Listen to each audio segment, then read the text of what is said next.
Good morning. I hope you're having a great day. If you listened to my post yesterday, you probably heard the frustration in my voice and in my prayer. But I want you to understand where this comes from. As it was in the beginning, if you read the Bible, it talks about how the angels in heaven were jealous of the people. That's really not quite the case. They were upset with the people because God gave them all kinds of gifts that even the angels didn't get. But the gifts that God gave man, they sacrificed, they wasted, they threw it away, they destroyed it. That's what they did. That's why the angels were upset with man. They couldn't understand how anybody could treat what God gave them with such disregard and such little care, both for themselves and for him. It was just a horrible thing to watch. And we're still at it. People are still doing the same things today. That's why we have wars. That's why we have all of the misery that we have, because we invite it upon ourselves. We don't help each other. We don't try to improve each other's lives. We think we can make other people's lives better. If they don't want to make it better, you can't do it. It cannot be done. They have to want to make it better. In order to help somebody, they've got to start. All you can do is assist. You can't do it for them. People try to do it for everybody all the time, and it just never works. With children, you spoil them, and they ruin their lives. You make them ungrateful, incapable of learning the lessons that God needs them to learn while they're here. That's a shame. Instead of trying to manage things and make the lessons less serious, you try to take them away. And all you do is eliminate the lessons, the knowledge that would come from the lessons. And then you wonder why your children are spoiled today. Now, there's a reason the angels were upset with man. Because God gave you everything. And you throw it away. You sacrifice it. You don't give a darn about it. There's a reason Jesus said, many will come to me and say, Lord, Lord, and I'll say, I don't know you. Because you never changed your life to be like me. You never tried to understand. You never tried to love your Father. You think you do, but you're only doing what you do to raise your value in the eyes of men, but it doesn't raise your value. Your value gets thrown away because you put the pleasing other men above pleasing God. That's a shame. It is a shame. So there was frustration in my voice yesterday in my prayer, I'm sure.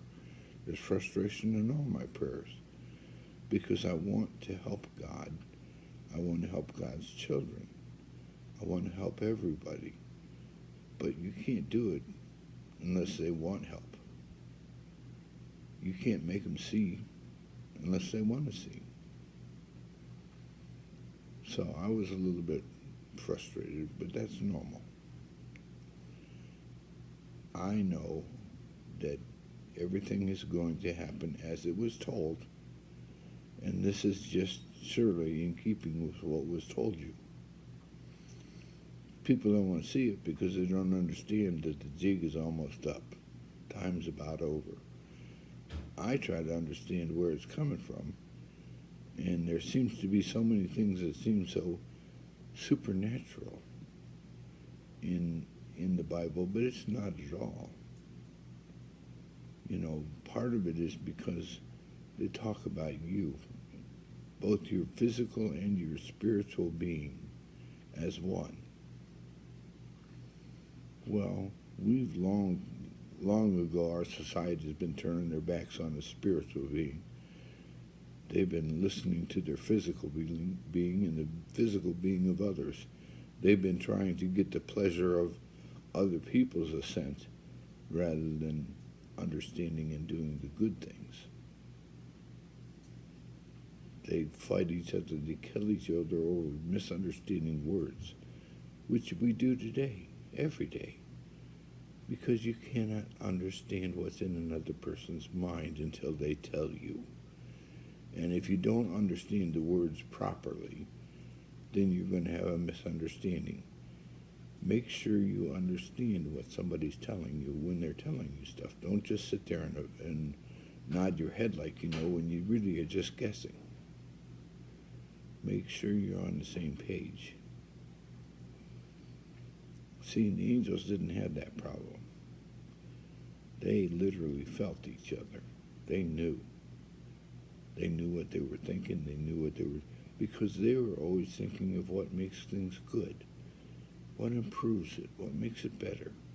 How do I use this to make life better for God, for everybody? Because everybody is God's, and everybody's in God. How can I make this better? That's how you do it. I get frustrated with men because we just are throwing so much of the blessings and the gifts that God has given us away. And we don't even think twice about it. We don't spend time considering Him. See, in the days that the Bible was written, people spent a lot of time thinking about God and seeing God in their life. Today, people are thinking about, well, what society's done for me. Society's created these jobs. Society's made all of this possible. No. Society is an outgrowth of people allowing it to have power. If you allow it to have too much power, it goes berserk.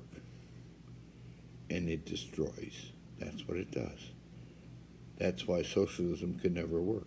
It's a utopia that cannot exist because it always has to have a paid by somebody. Somebody's got to pay for it. And it doesn't care about the people that pays for it. That's why it'll never work. It can't. But keep on fighting it. I mean, it's what said would happen. All this was told you was going to happen. And not just in one country, but all over the world, like it is today. This battle is not just in Israel or Iran or Turkey or China or Japan or the United States or Australia. This is literally all around the world. When people say, and people have said it over the years, there's going to be this and this is going to be the end of days. No one knows. But you can see the signs. When the world is a troublesome place, and it is. When nature does strange things, and is doing strange things. When men are at war constantly. When they abuse each other. And they turn their back on God. And that is what's going on, whether you understand it or not. A lot of religions put what they say above what God wants. They want you to believe in what they're telling you, not what God has made. I tell you to understand that everything has to be. And it has to be acknowledged, and it has to be allowed. Otherwise, nothing is. But using it to the benefit of all, that's what the choice you got. That is the choice you make when you judge yourself every day. How am I using what God gave me? That's what you need to pay attention to. Yes, I get frustrated. I want to go home. But when I go home, I want God to give me a hug and say, well done, my good and faithful servant. I don't want him to say, my petulant child. So I will work as long as I have and as long as I can to to try to bring the truth to people. I know that they may not listen, and they probably won't because they don't understand value to begin with. If they understood true value, they would know the difference between sacrifice and mercy, and they don't.